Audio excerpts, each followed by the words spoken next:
Уже в следующем году республика приступит к строительству Северного широтного хода. Об этом стало известно во время рабочего совещания в администрации главы Коми по вопросам развития транспортного сообщения.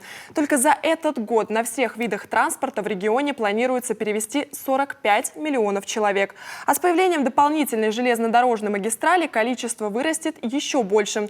Впрочем, пока это отдаленные планы. Сегодня в центре внимания вопросы безопасности и доступности перевозок. Подробнее Ксения Лосева.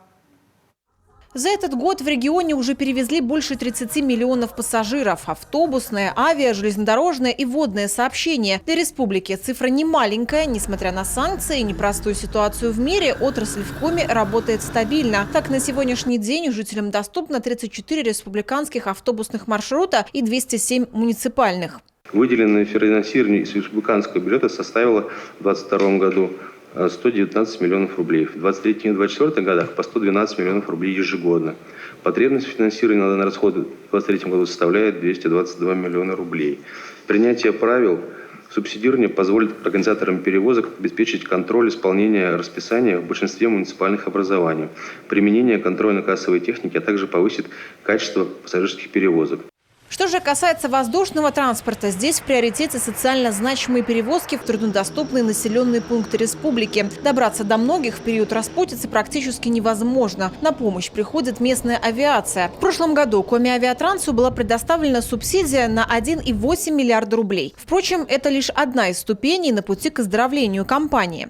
Программа предполагает восстановление парка вертолетов и приведение в летную годность до конца 2022 года 15 воздушных судов, вертолетов и получение, соответственно, одного вертолета в лизинг. Это новый вертолет МТВ, который предполагаем использовать в интересах Коми-регионального центра медицины катастроф по санзаданию.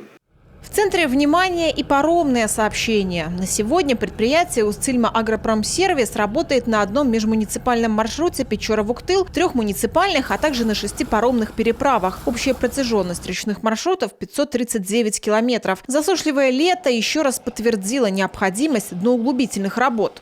По паромным перевозкам возникают вопросы с ответственностью перевозчиков, муниципалитетов, дорожников, и как сделать так, чтобы было комфортно, как говорится, всем, а прежде всего пассажирам и грузоотправителям.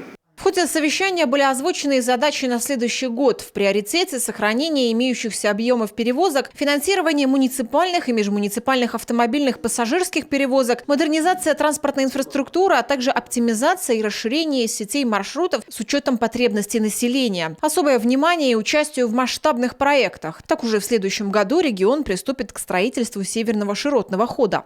Ксения Лосева, Артем Соколов, телеканал Юркан.